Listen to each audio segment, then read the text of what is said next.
everyone, nubkeks here. Welcome back to Nub Raids. I didn't get this video out yesterday. I was over with my sister playing Dungeons and Dragons weekend. Big day out on Saturday, so I wasn't here to record a news video. But I'm back today, and we do have, some news. I've put out a poll on this already. Are you going for the Bassim deck of fate? I just put this out 19 minutes ago. We'll try to remember to check back in on it at the end of the video, see if a few more votes come in. But so far, it's sort of what I'm expecting. Oh, and by the way, this is our poll on the 2x, 10x this weekend. But for the Basim deck of fate, 19% saying yes, they are going for it. 14% are unsure. But pretty much bang on, actually, 2/3. Very, very slightly over 2/3, but 67% are saying no. And assuming that a bunch of the unsure do end up in the no category, it's, 2/3 to 4 out of 5 people or so probably going to be skipping the deck of fate. So let's talk about it. It's pretty interesting. So it is coming up tomorrow, the Master Deck of Fate, and we have a news post for it in game now as well. So you should have seen it. The Master Deck of Fate is running from 9 a.m. UTC on Monday, 16th of February, to 9 a.m. on Friday, the 20th of February. I do expect some sort of summon event. In fact, we know we're going to have a Hero's Path, right? Starting on that Friday. The Hero's Path is probably gonna, I think it's summoning shards, so Summon Rush plus Dungeon Divers, and it's probably gonna have Naldua Soul in there, probably Solinar Soul as well. The big question is whether or not Solinar, the champion, will be in there, considering they've just finished up a whole day of 10x boost for him. Probably not, but yeah, we'll see. But yeah, this one is going to be for this Master Deck of Fate. Luckily, no shards involved, but it is Soul Stones. Most points are going to be from summoning souls from Soul Stones. You can also get some from Dungeon Divers, or Gear Hunters as it's called now, getting artifacts and accessories. So, when we looked at the fusion for Naldua, it's one of the things, right? And how is your fusion going? I actually did pull a bunch of Void Shards at the weekend, guys, and what did I get from my Void Shards? Well, I actually got super lucky in a fairly small number of Void Shards. I got a Chalco. Okay. He's new. So I'll go to build him up at some point. Unfortunately, I don't have any soul for him. Not even a 1-star. So, I mean, maybe we'll get one if I pull for this Deck of Fate. But I also got a Bayek. So I got Bayek. I did pull on Friday just for fun. Just for myself. I didn't record. I just pulled for fun on Friday evening, and I got Bayek, so he's popped out. So yeah, I have, which is very cool. So delighted with that. No Solinar, but got a Bayek. Cannot complain. Finally a new, again, no soul for him, but finally a new Void Legendary, which is really fun. He's probably going to have a guaranteed event. This means I don't have to do that. Or let's say they do a big Hero's Path for Bayek with Bayek and his soul. I can just grab the soul and not have to grab the champion. And yeah, pretty nice win, to be honest. Can't complain. But yeah, what was I saying? The Naldua. So I'm way up on the Naldua fusion. But yeah,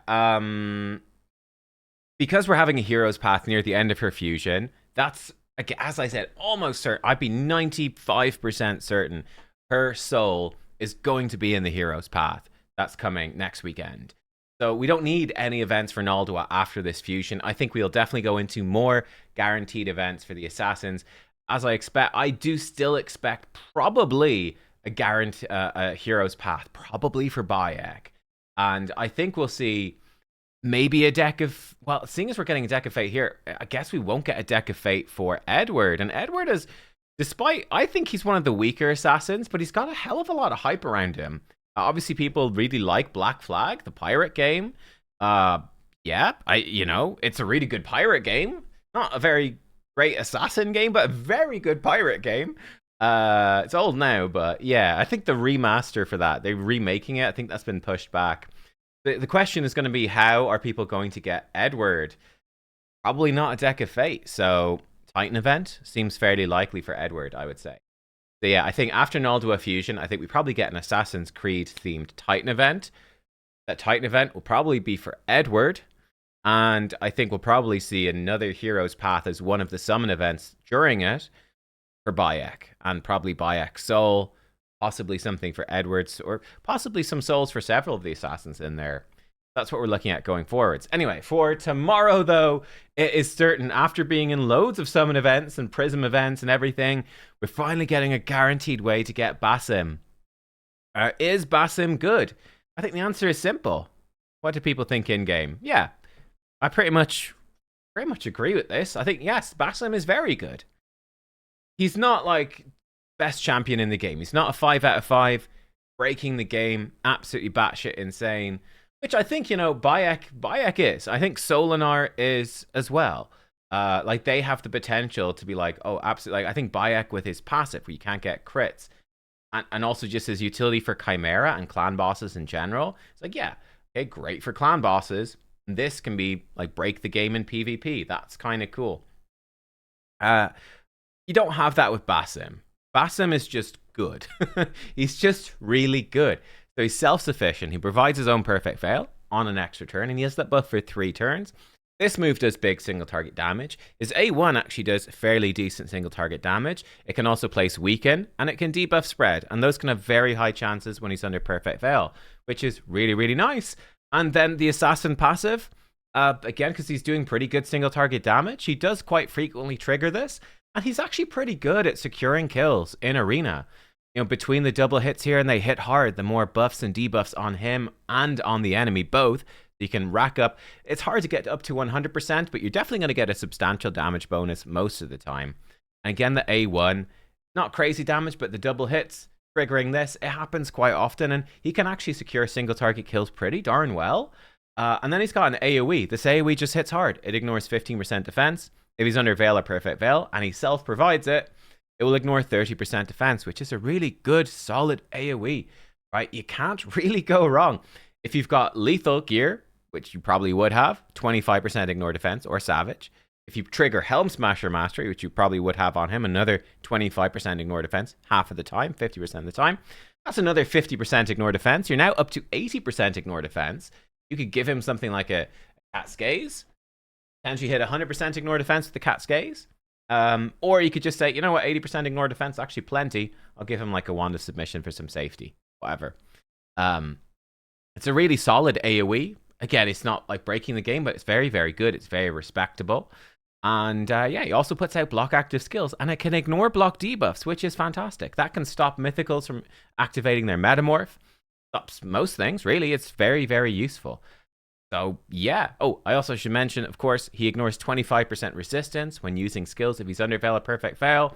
They do usually want to open with this move to power up the debuffs here on this and give him that ignore resistance. This is equivalent to being a mythical himself. Like, there's a ton of ignore resistance. Lowers his accuracy requirements substantially, but he does still need accuracy.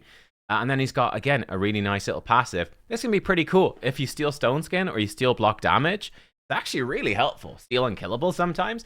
Sometimes you do steal a buff and it's like, oh, wow, great. That's actually fantastic. I'll take that. It can kind of turn some fights. Like, there are a few fights where he actually steals a Stone Skin, and it does change the fight, which is nice. So he's a solid champion. Is he worth going for, though? That's the question. I mean, he's clearly very good, but he's also squishy.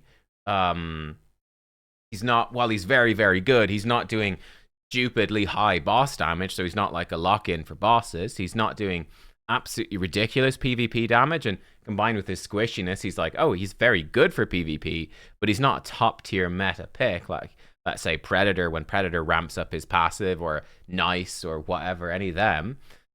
So, is he actually worth it? It depends. I can tell you, for me, I do have the souls. I actually have about 60 immortals right now, plus 40 mortals, and I've got a really solid stockpile. I could have 15 eternals. So for me, I'm sitting very pretty on soul stones. I should certainly be able to do this. We'll double check though what the price is tomorrow. How much will the deck actually cost? I will go for it. I'm pretty sure I'll go for it no matter what. And I will, obviously in that video I'll talk about, because you can have pretty big variance on these decks of Fate in terms of how much they actually make it cost. They can be really expensive. They could just be, normally expensive. It sort of depends. It's certainly going to be expensive either way. You'd be expecting probably about 50 immortals to do it, probably. It could be more though. It in theory, it really should be 40. It should be 1,000 points per immortal, and you need 40,000 points. It should be 40 immortals.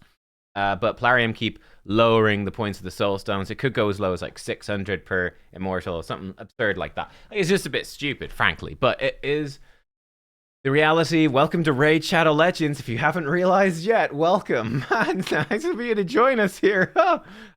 Yeah. For me, I'm going to do it. Why am I going to do it? Simply enough, the reason is because it's sort of a Pokemon collector thing. I don't think I'm actually going to need or use him anything that I don't have, because like I've bought a bunch of primal shards, right? I've got nice, like look at all this, like look at this. You know, I just don't really need him. I just don't. But Pokemon collecting for me is fun. Also, the one thing he has that is quite unique, there aren't that many good AoE block active skills champions in the game. There's not that many good ones, and he is a good one, and that is useful. And he can also place it through block debuffs, so he might be helpful for some event dungeons. That being said, I mean, let's say Electrion Blade Master from the Monster Hunter event that was back in 2024, so 2 years ago now. You know, like this guy should have been extremely helpful against any bosses, and like in theory he was very helpful for many of the event dungeons. Turned out I just never actually needed him, so it could easily be a similar sort of thing. But I do think block active skills is relatively unusual, so there's some value there. But you might easily be saying, I think you could very easily be in a situation where you don't actually need him. Like if I look, these are all the champions. So we obviously have Carnage is the best one, but he needs to sort of kill people, or you need to get lucky to spread it. Our base is phenomenal, but it's not 100% chance. She's not AoE. He's AoE, but again, it's not 100% chance. He's just bad. Loki can work, but again, it's really awkward with Stone Skin and Mercurial. It's just, he's incredibly strong. I would say Loki is incredibly strong against new accounts. He's really going to wreck you in Arena when you're a new account. But once you start getting any defensive sets, he's just not going to hold up. Obviously, he's just, well, he does it with his passive all the time, but yeah, that's just purely PvE. He's got it, but really mostly built for damage, and the masteries can remove it. Where you hit them hard, they remove a debuff. I think he can do it maybe with his killing people, but yeah, that's never going to happen. Ramantu would be a good one, but only on enemies without passive skills. Buff Ramantu, please, Plarium. He's the worst Michelin champion in the game. I mean, he has uses every now and then, but he is underpowered, no doubt about it. But yeah, basically everyone these days has passive skills, so he never places block actives, just block passives. Rhonda is just single target. This guy can do it. Not a very good champion. Oh, sorry, it's only on his A1. Derp. Not a very good champion. Parato can do it, but he's bad. Vlad can do it. Vlad's actually not terrible. Decreased defense, block active skills, AoE turn meter steal. After his buff, he's okay. But yeah, she can do it. But only if they're under Hex, so she's terrible. Urska, I think it's on her A1. Like, I'm running out of champions here. He's on a single target. Here we go. Here's one of the better ones, actually, is Kroz. Kroz is one of the better ones. So, as you can see, for me, on my account, oh, there's also Lugan, who I've never leveled up. He does have an AoE on a 4-turn. So, there's some, like, it's pretty rare. Out of all of these, how many of these champions that we just saw, how many can do it reliably AoE? Vlad, Kroz, Lugan. That's it. Oh, actually, he's very good at it. Athlon the Golden. We're going into epics. It's not going to be good enough for an endgame account. So in terms of reliability, AoE block active skills is quite unusual. And being able to place it through block debuffs is quite helpful. So there is some value there. Will it actually translate, for me, getting him, will it translate into actual real-world game use, apart from just, in theory, that is unique and that's cool? Probably not. It probably won't. Let's be real. It's unlikely I'm ever actually going to use it. It could happen, but it's fairly unlikely. So yeah, I don't know. It's much more of a kind of getting him for fun, and because he's unique. I quite like Basim. I haven't played Assassin's Creed Mirage, but I'll definitely check it out at some point. I'm playing Kingdom Come Deliverance 2. Flippin' amazing game. Oh my god, so good. I actually think better. I think it's better than Expedition 33. from last year. They're both incredible games. I prefer Kingdom Come Deliverance 2 ever so slightly, but they're both super freaking good. Obviously, I might play Red Dead Redemption 2 after that, which I never played before. But yeah, we're getting sidetracked. So yeah, I think he is super optional. I think he's super optional. I think he's a very good character. I think if you will actually use him, if you've got like a good stockpile of soul stones, if you have them and you're actually going to use him because he is very good, I think then he would be worth it. If you're not going to use him, probably not worth it. Or like you can decide, I'm going to go for it just for fun, but I don't really need him. The opportunity cost. Two different opportunity costs. Big opportunity cost. Obvious opportunity cost number one is you're going to miss out on the possibility of pulling during a 2x soulstone event, so where they would boost the chances of getting 5, 6-star, maybe even 4-star souls. Very often 6 stars for immortals, and those are quite valuable, so you're going to lose out on some. Certainly you're going to lose out on chances, extra chances for 6-star souls, and therefore you will probably lose out on some 6-star souls. That's a bummer. Opportunity cost number two is they could do some other events in the near future that will require soul stones, and if you spend like 50 immortals right now, obviously that's 50 immortals you won't have for the future for other guaranteed events. So those are reasons not to pull. So yeah, in summary, putting it all together, I think this, to me, and let's actually refresh. What's it? Refresh? F5? Yes. It's actually gone up slightly, and I think that's about right. I think we've got double the votes now. We've got like 450. 16% yes, 15% unsure, 68% no. I think that's probably about right, considering that my audience is, you guys are pretty hardcore for the most part. Yeah, I think that's about right. That people like me that are gonna have, a bunch of soul stones and be like, I've got the soul stones. I'll pull them because why not? I've got the luxury to be able to pull them and not feel too stressed about it, and it's fun. But I think for most people, you're going, I don't have the soul stones. Like, I could buy them, I guess. I don't know. Only if you really like them. Because it's very expensive. And yeah, that's pretty much it. You need to have the soul stones and kind of have them freely. Bit of a luxury. So there you go. That's my thoughts on Basim. Again, I think the nice thing about him, he doesn't need other assassins. He works perfectly as a standalone champion. He doesn't need anything, entirely self-sufficient. You can run him with other assassins. He'll trigger this a bit more often. Not that important. Like, him plus Ezio would be a decent combo for Faction Wars. But if you've been playing for long enough to have 50 Immortal Soul Stones, like, you've probably built up, like, they've got some pretty good champions in here.